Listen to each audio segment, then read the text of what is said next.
우리의 출입을 영원까지 지키시는 하나님을 향해서 영광의 찬양 올렸습니다. 이 고백 그대로가 저희들의 삶에 이루어져 왔고 앞으로도 이루어 가실 줄로 믿습니다. 우리 옆에 계신 분들에게 2월 한 달 수고하셨다고, 제 곁에 앉아주셔서 감사합니다. 잘 사셨습니다. 수고하셨습니다. 오늘 이곳에 성령께서 함께 하시는 줄로 믿습니다. 구약의 성막에 임하신 빽빽한 구름처럼 성령의 영광의 임재가 충만히 여러분의 삶과 심령을 주장하고 계시는 줄로 믿습니다.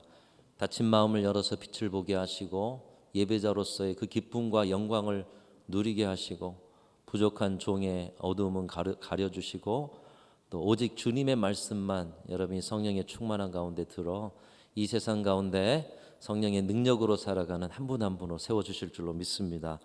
지난주 우리는 오늘 우리와 함께 하시는 성령님께서 1, 2월 달 어떻게 우리를 인도하셨는가, 그 성령의 영적인 흐름에 그 리듬에 맞추어서 살아가기를 함께 결단했습니다. 우리가 라디오를 틀 때도 주파수를 맞출 때 그 라디오 소리가 잘 들려지는 것처럼 영적 주파수를 성령의 이끄심에 맞추어 살아갈 때에 진정으로 우리 스스로 사는 삶이 아닌 성령이 주시는 능력, 성령이 이끄시는 부흥의 그 흐름에 동참하여서 인생의 기쁨과 놀라운 충만함을 누리게 될 것입니다. 1990년대에 목적이 이끄는 삶이라는 책이 상당히 유행되었고요. 또 그런 책을 함께 펼친 목사님과 교회로 유명하였던 그런 교회가 있습니다. 여러분도 아실 텐데 한참 지났어요. 새들백 교회라는 교회입니다. 이 교회가 여러 가지 풍파도 있었고 또 교회적 문제도 있었지만 그래도 요즘도 교회 탐방하면 여전히 또 그런 지역에서 부흥하는 교회로서 빠지지 않는 교회 중에 하나입니다. 교회를 건강한 교회로 세워가는 모델에 있어서는 여전히 좋은 모델의 점을 가지고 있는 교회라 생각됩니다. 특별히 이 교회가 유명했던 이유는 교회를 개척하면서 그 교회가 개척할 그 지역 주변을 다 조사하고 분석하고 또 그 지역 사람들이 어떤 사람인지를 다 이렇게 분석해서 그 교회 그 지역에 맞는 목회적 방향을 잡아서 세워진 교회였기 때문에 유명하였기도 하지만, 정작 이 교회가 추구하는 목적과 시작의 정신은 시장의 분석, 마케팅 전략, 인간적 방법론에 있지 않았기 때문에 하나님이 주신 부흥을 경험한 교회가 아닌가. 저는 아직도 이 새들백 교회의 부흥은 사람의 마케팅 전략이 아니었다, 저는 그렇게 믿습니다. 특별히 이 교회가 1995년에 새들백 교회 이야기라는 책을 냈는데 그 시작의 제목이 영적 파도타기라는 그런 제목으로 시작되고 있습니다. 그 내용 중에 일부분은 이렇습니다. 우리는 그 어디에서도 파도를 일으키는 법을 배우지 못했습니다. 오직 파도를 일으키시는 분은 하나님이시요, 우리는 단지 하나님이 일으키시는 파도를 타는 존재들입니다. 이렇게 고백하고 있어요. 저는 이 책을 당시에 펼칠 때 이 말에 전율을 느꼈습니다. 교회의 부흥이라고 해서 여러 교회의 부흥의 방법론을 찾아다니는 것, 그리고 그 방법론의 하나로서 이 새들백 교회 이야기 책도 사서 이렇게 펼쳐서 보는데 그들이 말하는 것은 방법론에 있지 않다는 거예요. 그들이 하는 것은 하나님의 그 영적 파도를 탈 준비를 하는 것일 뿐이지 영적인 파도를 일으키시는 분은 하나님이시다. 우리는 하나님이 주신 파도를 식별하고 그 파도를 타는 존재들이다. 그것이 이 교회의 모든 사역의 시작이요. 그래서 그 책의 서두에 가장 첫 번째 제목이 영적 파도타기인 것입니다. 그리고 그 영적 파도타기라고 말하면서 그 시작에 이사야서 51장 15절 말씀이 적혀 있는데 우리도 이 고백을 같이 드리면서 함께 읽어보겠습니다. 같이 읽습니다. 시작. 나는 내 하나님 여호와라, 바다를 휘저어서 그 물결을 뒤흔들게 하는 자이니 그의 이름은 만군의. 여러분, 바다를 휘젓는 분이 누구십니까? 물결을 만드시는 분이 누구십니까? 부흥의 흐름을 만들어 가시는 분이 우리 하나님이신 줄로 믿습니다. 근데 우리는 때로는 어떤 방법론적인 것을 먼저 찾을 때가 있어요. 본질 안에 있고 그 본질 안에 있을 때 방법론을 찾아가야 하는 것이죠. 사랑하는 성도 여러분, 저와 여러분의 인생 가운데서도, 우리 교회의 앞으로의 미래 가운데서도 파도를 일으키시는 분, 새로운 흐름을 통해서 부흥의 역사를 주도하시는 분은 우리 하나님 한 분밖에 없는 줄로 믿습니다. 오직 파도를 일으키시는 분 하나님 외에 없고, 우리는 하나님이 주신 파도를 잘 식별하고 파도 탈 준비를 잘 해서 주시는 파도를 타는 존재들이다. 이것을 잊지 않아야 할 것입니다. 세데들백 교회가 있는 남가주 해변은 파도 타기, 윈드서핑으로 유명한 곳인데, 어떤 파도 타기 선수를 보아도 스스로 파도를 일으키려고 하는 모습을 본 적이 없다는 것이에요. 만약 그날 파도가 일어나지 않는다면, 이날은 파도가 일어나지 않으니 서핑을 하는 날이 아니구나, 서핑을 접는다는 거예요. 비록 폭풍우 속에서라도 좋은 파도를 보면 파도 타는 사람들은 그 폭풍우 속에서도 목숨을 걸고 파도를 탄다는 것입니다. 중요한 것은 뭐냐? 파도가 왔을 때 파도 탈 준비가 되어 있느냐는 것이에요. 여러분, 주님이 주신 영적 파도가 왔을 때 그것을 식별하고 파도 탈 준비가 되셨습니까? 교회의 부흥, 인생의 부흥도 마찬가지입니다. 성령의 능력으로 부흥하는 교회, 그냥 능력 받아서 내가 부흥을 일으키는 것이 아니에요. 성령의 능력으로 부흥하는 교회는 부흥의 주체가 하나님이시라는 것을 고백하는 것입니다. 우리의 능력과 방법, 우리가 일으킨 흐름과 파도로 부흥하는 것이 아니라 오직 하나님이 일으키신 부흥의 파도만이 우리를 부흥케 하고, 우리의 심령에 아름다운 영적인 인생의 흐름으로 우리의 삶을 인도해 주실 것을 믿는 고백이 성령의 능력으로 부흥하는 교회, 부흥하는 성도. 여러분, 여러분의 인생과 신앙, 우리 교회와 앞으로의 미래 안에 주님이 일으켜 주신 파도를 식별하고 잘 준비된 모습으로 그 영적 파도를 타며 부흥의 역사를 체험하는 역사가 있으시기를 주님의 이름으로 축원합니다. 이 하나님이 주시는 부흥에 대한 이야기를 최근에 듣게 된 것은, 최근에 우리 부흥 강사님을 통해서 너무나도 좋은 이 하나님이 주시는 부흥에 대한 이야기를 들었습니다. 강사님과 개인적으로 대화를 나누는 중에 제주 성안교회에서 16년 목회하셨는데 그 16년 목회 속에서 일으키신 하나님의 은혜에 대한 이야기를 잠깐 들었습니다. 강사님께서 주로 청년 사역을 주로 하셨는데, 그래서 그때도 서울에서 청년 사역을 열심히, 밤낮으로 열심히 하고 있던 그때에 어느 날 제주도에서 담임 목사로 오라는 청빙 요청이 왔다는 것입니다. 요즘엔 이 청빙도 다 경쟁을 통해서 오는데, 특별히 이분은 그저 딱 지목이 되어서 청빙, 말 그대로 청빙이죠. 그 시절 성안교회는 건축을 멋지게 했습니다. 부흥회 때 이미 말씀하신 것처럼 멋진 건축은 했는데 무거운 짐이 있었어요. 그 건축 빚이 거의 100억에 가까운 빚을 지고 있었다는 거예요. 목사님은 청년 사역에만 집중했어요. 그래서 교구 사역이라든지 당회 운영이라든지 한 번도 해본 적이 없어요. 그래서 담임 목회가 과연 하나님의 부르심에 맞는 것인가? 시대의 청년들을 붙들고 그들과 함께 울고 달려온 나의 이 청년 사역을 접으라 하시는 것인가? 어떤 것이 주님의 음성일까 고민하면서 기도하다가 아무 음성도 없이 그저 가라는 음성만 들었다는 거예요. 가라는 음성을 듣고 순종함으로 갔는데, 감사하게도 하나님께서 상상할 수 없는 부흥의 물꼬를 열어주십니다. 매주 새로운 성도들을 보내주시는데 어느 해에는 1000여 명이 가까울 정도로, 이것은 사경회 때 들으셨죠? 1000여 명이 가까울 정도로 새신자를 보내주신 거예요. 여러분, 우리가 전도 행사를 해도 1000여 명을 등록시킨다는 거 쉬운 일이 아니지 않습니까? 사람 사는 것이 한정된 제주도 땅에 사람들이 몰려오는 일이 일어난 것입니다. 이것은 사람의 힘으로 된 것이 아니에요. 사람의 힘으로 하려고 해도 안 되는 거예요.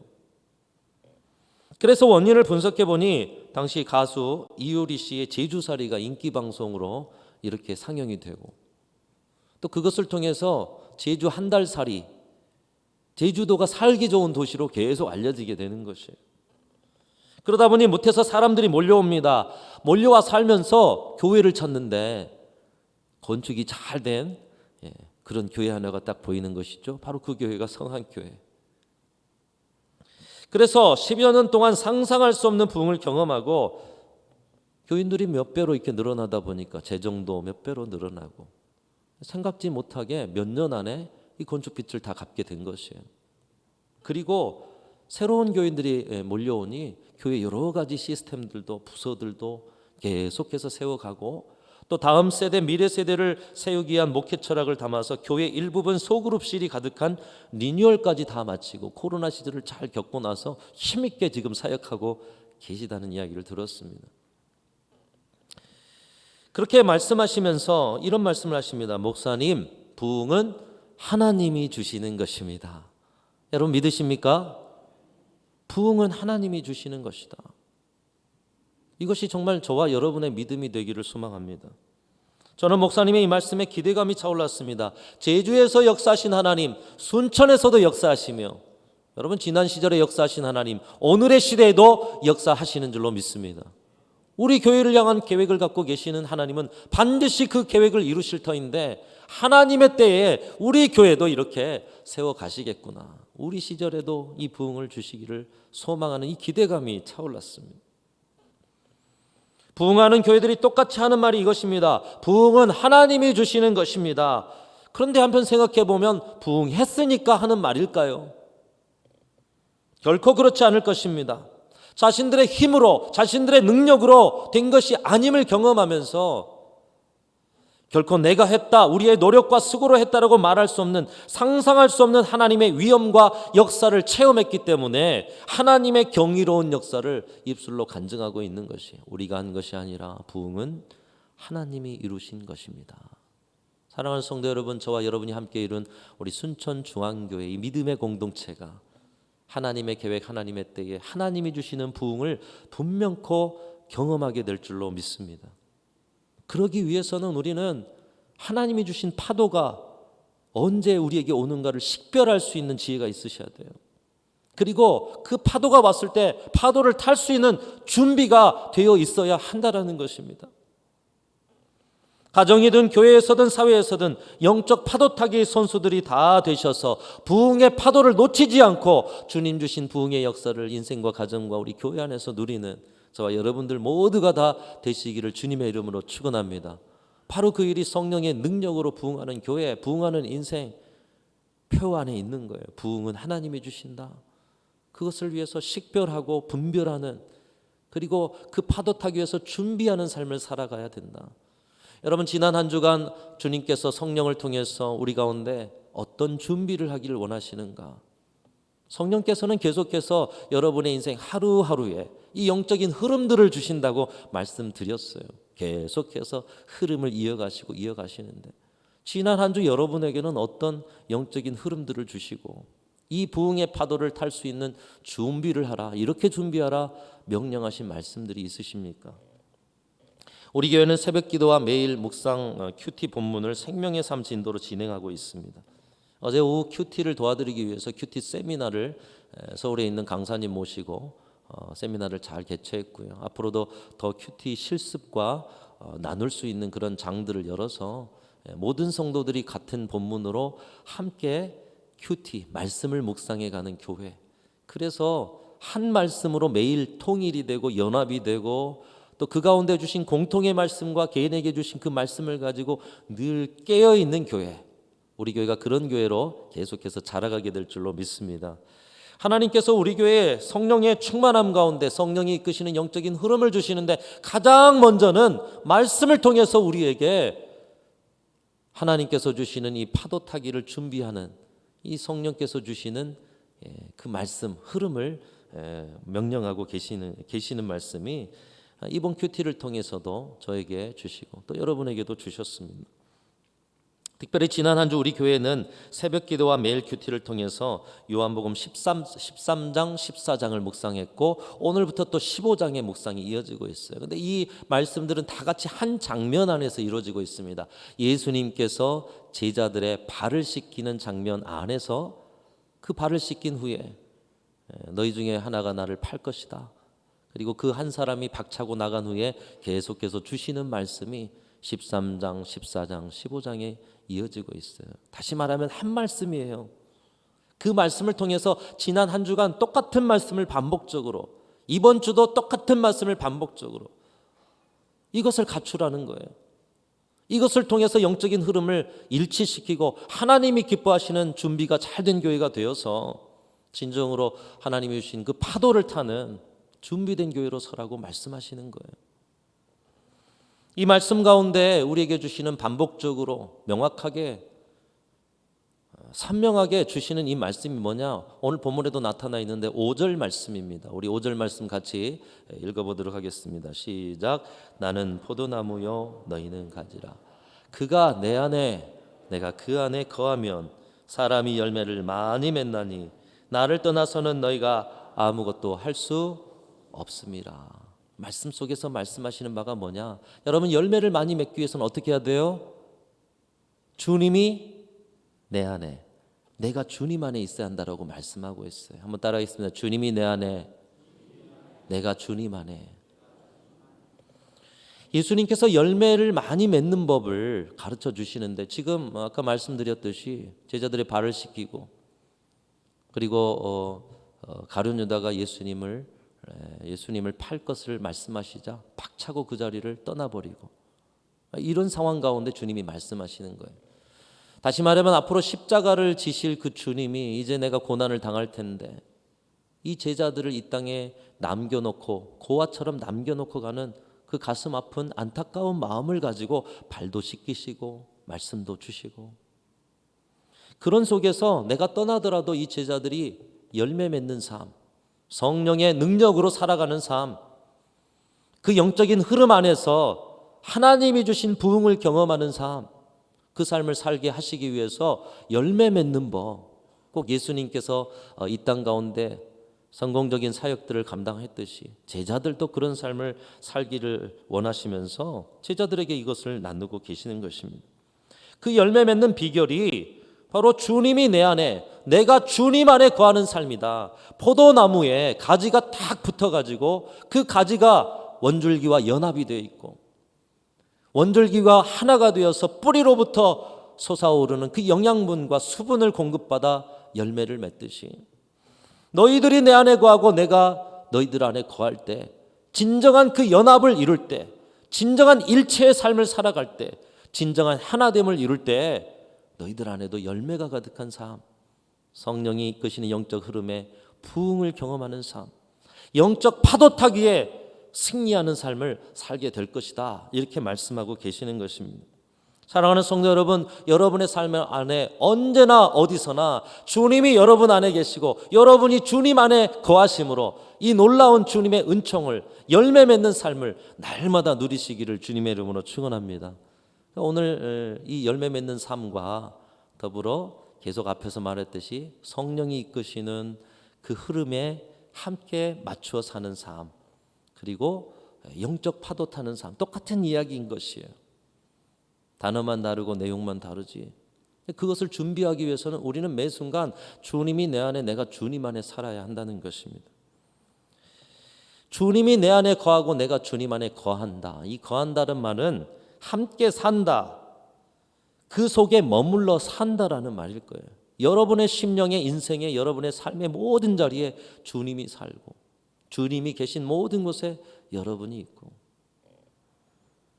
이것을 위해서 방금 드린 말씀을 보면 열매 맺는 삶을 위해서는 이 두 가지가 있어야 한다는 것이에요. 첫 번째로는 주님이 우리 안에 거하시고요, 두 번째로는 우리가 주님 안에 거하는 삶. 주님이 우리 안에 거하시는 일은 이미 우리가 많이 배웠습니다. 1월, 2월 달을 통해서 어떻게 주님이 여러분 안에 계시는지, 오늘 이 자리에 계신 모든 성도들은 믿음의 확신 가운데 여러분의 삶의 모든 자리, 심령 안에 우리 예수께서 여러분의 삶 안에 함께하고 계심을 언제나 잊지 않으시며 확신하시는 귀한 성도들이 다 되시기를 축복합니다. 여러분, 어떻게 주님이 여러분과 함께 하실까요? 예수 그리스도를 믿고 영접하고 죄사함의 그 은총 속에서 가장 먼저 우리 가운데 주신 은총이 뭐냐? 성령이 여러분 안에 내주하신다. 우리가 그것을 배웠잖아요. 성령께서 여러분과 함께 하시고 성령이 여러분의 심령에 함께 하시면서 우리가 도저히 알 수 없는 그리스도의 사랑, 그리스도의 그 온전하심, 우리의 눈으로 본 적 없는 예수 그리스도를 보게 하시고 알게 하시고 느끼게 하시고 만나게 하시고 체험하게 하시고, 할렐루야. 그 은혜를 누가 주셔요? 성령께서요. 성령이 무엇을 깨닫게 하셔요? 우리 주님이 여러분의 인생의 주인 되시고 여러분의 삶에 거하고 계심을 깨닫게 하시는 줄로 믿습니다. 여러분, 그 일을 위해서 예수님께서는 이 13장, 14장, 15장이 계속해서 성령을 언급하고 계셔요. 그 일을 위해 성령을 너희들에게 보내겠다 약속하고 계십니다. 요한복음 14장 26절 말씀 우리 같이 읽으시면서 우리 가운데 오신 성령님 확신해 보겠습니다. 같이 읽습니다. 시작. 보혜사 곧 아버지께서 내 이름으로 보내실 성령, 그가 너희에게 모든 것을 가르치고 내가 너희에게 말한 모든 것을 생각나게 하리라. 여러분, 우리의 지성과 감성과 의지, 어떤 우리의 경험으로 생각나는 것이 아니에요. 여러분 안에 계신 성령께서 알지 못하는 세계, 보지 못한 예수 그리스도, 그 하나님의 영광과 존재까지도 깨닫고 느끼게 하시는 그 놀라운 은총을 성령을 통해서 주시는 줄로 믿습니다. 그러니까 먼저 우리가 주님이 우리 안에 거하시는 삶, 주님이 우리 안에 거하셔요. 어떻게 알아요? 성령이 우리에게 가르쳐 주신 거예요. 성령이 우리에게 알게 하신 거예요. 많은 열매를 맺는 삶, 부흥의 역사에 동참하면서 영적 파도 타기에 준비된 삶, 두 가지가 준비되어야 되는데 주님이 우리 안에 거하시는 거예요. 근데 그것은 성령이 이미 가르쳐 주시고 주님이 우리 가운데 행하고 계셔요. 그렇다면 이제 열매 맺기 위해서는 우리가 주님 안에 거하는 삶이 이루어져야 한다는 것입니다. 여러분, 내가 주님 안에 거하는 일, 우리 모두가 주님 안에 거하며 살아가는 일은 어떻게 하는 것입니까? 오늘 본문 15장 7절 8절 말씀이 가르쳐주고 있어요. 이 말씀 읽으시면서 여러분이 주님 안에 거하기를 결단하실 수 있기를 간절히 소망합니다. 본문 7절 8절 읽습니다. 시작. 너희가 내 안에 거하고 내 말이 너희 안에 거하면 무엇이든지 원하는 대로 구하라. 그리하면 이루리라. 너희가 열매를 많이 맺으면 내 아버지께서 영광을 받으실 것이요 너희는 내 제자가 되리라. 여러분, 열매를 많이 맺으면 하나님께 영광이 되고요, 열매를 맺는 자들이 진정한 제자고요. 왜요? 주님께 붙어 있으니까요. 그 주님께 붙어 있는, 주님이 내 안에 거하시는 그 삶은 주의 말씀이 우리 안에 거할 때라고 말씀하고 있어요. 주님의 말씀이 여러분의 삶을 통해서 나타날 때라고 말씀하고 있어요. 여러분의 삶에 주님의 말씀이 나타나 여러분을 통해 예수가 보이고 여러분을 통해 예수께서 행하시는 그 일이 보여 여러분을 주님의 제자로 인정하는 세상의 모든 사람이 여러분을 통해서 그리스도를 보는 놀라운 일들이 있어지시기를 주님의 이름으로 축원합니다. 그 일들이 어떻게 되느냐? 내 말이 너희 안에 거하면, 주님의 말씀이 우리 안에 거하는 거예요. 여러분, 주님의 말씀이 무엇일까요? 주님은 우리에게 무엇을 말씀하셨을까요? 주님의 말씀은 다른 말로 하면 계명으로 바꿀 수가 있습니다. 13장에서 14장에 15장에서 보면 이 말씀과 계명을 이렇게 섞어 사용하십니다. 그러니까 주님의 말씀 안에 거한다, 주님의 계명 안에 거한다, 이렇게 말씀드릴 수 있습니다. 우리가 열매를 많이 맺기 위해서 주님의 말씀 안에 거해야 되는데 주님이 주신 그 말씀은 무슨 말씀입니까? 우리 요한복음 13장 34절 35절도 같이 읽으시면서 우리에게 주신 계명, 우리에게 주신 말씀, 열매 맺게 하시기 위해서 우리 가운데 주신 말씀 우리 확신하면서 읽어봅니다. 34절 시작. 새 계명을 너희에게 주노니 서로 사랑하라. 내가 너희를 사랑한 것 같이 너희도 서로 사랑하라. 너희가 서로 사랑하면 이로써 모든 사람이 너희가 내 제자인 줄 알리라. 여러분, 우리 안에 그리스도를 보게 하고, 저 사람들이 그리스도의 제자구나. 우리 안에 주의 말씀이 거하는 삶, 주님이 거하는 삶을 세상 가운데 보이기 위해서는 어떻게 해야 돼요? 주님의 어떤 말씀을 주셨어요? 서로 사랑하라는 말씀을 주셨어요. 근데 이 말씀이 오늘 본문에도 나타나 있어요. 오늘 보면 12절에도 보면 내 계명은 곧 내가 너희를 사랑한 것 같이 너희도 서로 사랑하라 하는 이것이니라. 오늘 말씀 11절 이후에 12절에 말씀하고 있어요. 똑같은 말씀 아닙니까? 새 계명을 주노니 서로 사랑하라. 내가 너희를 사랑한 것 같이 너희도 서로 사랑하라. 너희가 서로 사랑하면 이로써 모든 사람이 너희가 내 제자인 줄 알리라. 다시 말하면 내 말이 너희 안에 거하면 이 사람은 열매를 많이 맺나니, 주님의 말씀이 뭐냐? 서로 사랑하라는 이 말씀이 우리의 삶 가운데 실천된다면 그 사람의 삶에 예수가 보이고 그 사람의 삶 가운데 열매가 맺혀지고 그 사람은 영적인 파도를 타고 그 사람은 영적인 부흥의 역사를 누리는 주님의 참 제자로 살게 된다라는 말씀입니다.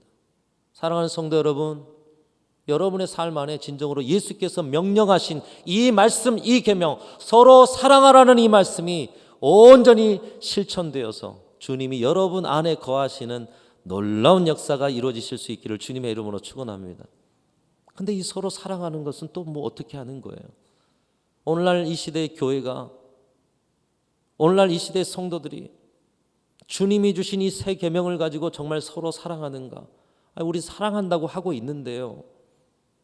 그러나 이 시대에 기쁨이 없는, 오늘 말씀 11절에 나의 기쁨이 충만케 하려 함이라. 그런데 기쁨이 없는 신앙생활, 기쁨이 없는 우리의 신앙의 자리, 한국교회가 함께하는 모든 자리에 과연 세상에 기쁨을 나눠주고 있는가?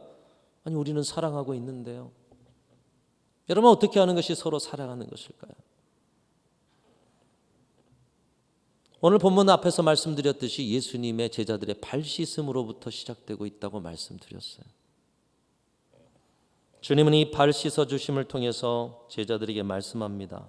내가 주와 선생이 되어 너희 발을 씻었으니 너희도 서로 발을 씻어주는 것이 옳으니라. 여러분, 주님은 옳은 일을 뭐라고 말하냐? 발 씻어주는 일이다. 진정한 서로 사랑의 길이 무엇인가를 먼저 보여주시고 너희도 내가 너희를 사랑한 것 같이 서로 사랑해라. 사랑하는 성도 여러분, 여러분이 사랑하는 그 자리에 서로의 발을 씻어주는 행함이 있으시기를 주님의 이름으로 축원합니다. 말로 행하는 것이 아니에요. 발 씻어주심으로 행하시는 거예요. 이 발 씻어주는 장면이 13장부터 시작이 되고 있는데 예수님께서 사랑의 마음으로 제자들의 발을 씻어주십니다. 먼저 겉옷을 벗으셔요. 그리고 허리에 수건을 차십니다. 앉아있는 제자들의 발 아래까지 낮아진 채로 앉으셔서 대야에 담긴 물에 그 팔레스타인 메마른 땅에 먼지가 가득한 그리고 땀에 쩔어 있는 제자들의 발을 담그십니다. 그 발이 담기자 그 물이 어떻게 되겠어요? 더러운 물이 돼요. 그런데 예수님의 고귀한 손을 그 더럽혀진 물에 담그셔요. 기꺼이 담그셔요. 발을 씻어주시고 어디까지 씻어주실까요? 발가락 사이도 씻어주시지 않을까요? 그러면서 더러워진 그 물을 깨끗한 물로 바꾸어서 제자들의 발을 씻기고 이제는 수건으로 닦으시고 이렇게 한 사람 한 사람 12제자의 발을 닦이시는데 여러분 13장에 보면은 가룟 유다까지도 발 씻음을 당하는 걸 볼 수가 있어요. 세족식을 해보셨겠지만 12명을 온 정성을 다해 이제 내가 떠나면 이들은 고아와 같이 버려질 텐데 그 사랑의 마음을 가지고 끝까지 사랑하시는 제자들 사랑을 마음을 가지고 발 씻어주시는 그 자리에 얼마나 시간이 많이 걸리셨을까요? 당시 내려온 정결 예식으로 보면은 밖에서 들어온 발을 씻어야 되는데 이 발 씻어주는 사람이 따로 있었다고 하죠. 근데 그 발 씻어주는 사람은 천한 종 중에 천한 종. 그래서 유대인의 종은 발 씻는 일을 안 했대요. 이방인의 종들만 발 씻는 일을 했대요. 근데 그 일을 예수님께서 하시니 베드로가 나는 안 됩니다. 나는 못 씻습니다. 우리 주님이 제자들에게 그리고 오늘의 우리에게 발 씻어주시는 그 사랑으로 십자가를 짊어져 주신 줄로 믿습니다. 그리고 말씀하시는 거예요. 내가 주와 선생이 되어 너희 발을 씻었으니 너희도 서로 발을 씻어주는 것이 옳으니라. 사랑하는 성도 여러분, 주님 안에 거하시는 저와 여러분들이 다 되실 수 있기를 주님의 이름으로 축원합니다. 주님 안에 거한다는 말은 우리의 평범한 우리가 생각하는 정도의 삶이 아니에요. 예배 잘 드리고 기도 생활 잘하고 또 교회 잘 다니면 주님 안에 거하는 것이 아니에요. 내 말이 너희 안에 거할 때, 내 말이 너희 안에 거할 때, 그 말은 무엇입니까? 서로 사랑해라. 사랑은 어떻게 해요? 발 씻는 일로 모범을 보여주셨어요. 십자가까지 가지 않아도 돼요. 여러분의 삶에 발 씻어줄 사람들을 하나님이 주셨어요. 가정에 주셨고요, 교회에 주셨고요, 세상에 주셨고요. 그러나 오늘 이 시대의 신앙과 교회는 세상에 발 씻어주기보다는 목소리를 높입니다. 말로 발 씻는 것이 아니잖아요. 침묵하시고 예수님의 그 고귀한 손길로 그들의 더럽혀진 발을 씻어주신 이 발 씻음을 너희가 행할 때, 내 말이 너희 안에 거할 때, 내가 너희 안에 거하고 그 삶만이 진정으로 열매 맺는 삶, 주님의 제자의 삶, 영적인 파도를 타는 삶이라 주님은 가르쳐주고 있습니다. 사랑하는 성도 여러분, 여러분의 한 주간의 삶, 앞으로의 모든 삶 가운데 영적인 파도를 탈 준비가 잘 되어지실 수 있기를 주님의 이름으로 축원합니다. 그 준비는 특별히 한 주간 또 이번 주까지 주시는 말씀 안에서 서로의 발을 씻어 주는 것이 옳으니라 말씀하고 있어요. 하지 않아도 될 자리에서 주님은 그들의 발을 씻어 주셨어요. 자신의 자리보다 더 낮은 자리로 제자들의 발 밑까지 내려가셔서 발을 씻어 주셨어요. 더럽혀진 먼지로 더럽혀지고 땀으로 더러워진 그 물에 기꺼이 고귀한 손을 적시시면서도 발을 씻어 주셨어요. 그리고 원수까지도 발을 씻어 주셨습니다. 오늘 이 발 씻음을 다시 한번 묵상하고 이 말씀이 여러분의 삶에 실천되어서 주의 말이 여러분 안에 거함으로 주님이 거하시는 놀라운 하나님의 일들을 경험하시는 주님의 제자들로 살아가시기를 주님의 이름으로 축원합니다. 여러분 가정에서 씻어 주십시오. 우리 교회 안에서 서로 씻어 주십시오. 순천중앙교회가 주의 영적인 부흥을 경험하고 놀라운 파도를 주실 때 준비된 교회로서 주님의 영적 파도를 타고서 힘차게 하나님의 그 역사를 일으키는 그때가 분명히 오게 될 줄로 믿고 이 발 씻음으로 서로 사랑함으로 주님이 내 안에 내가 주님 안에 거함으로 온전한 준비가 되는 교회로 성장 성숙하는 은혜가 있으시기를 주님의 이름으로 축원합니다. 하나님 아버지 감사합니다. 이미 알지만 머리로 말로는 행했지만 발 씻어주는 일 멈추었던 적이 너무나도 많습니다. 아니 오늘의 시대의 대한민국을 보면 한국교회는 말로써 사역하고 있는 것을 보게 됩니다. 주여 말을 멈추고 발 씻어주는 진정한 주님의 말씀을 삶으로 살아내는 주님의 참제자의 모습을 통하여 시대를 기쁨으로 채워가는 우리 한국교회와 성도들 다 되게 하여 주옵소서. 가정으로부터 우리 교회로부터 서로의 연약함을 책임져 주며 씻어주는 놀라운 역사가 일어나게 하여 주옵소서. 우리 구주 예수 그리스도의 이름으로 간절히 기도하옵나이다. 아멘.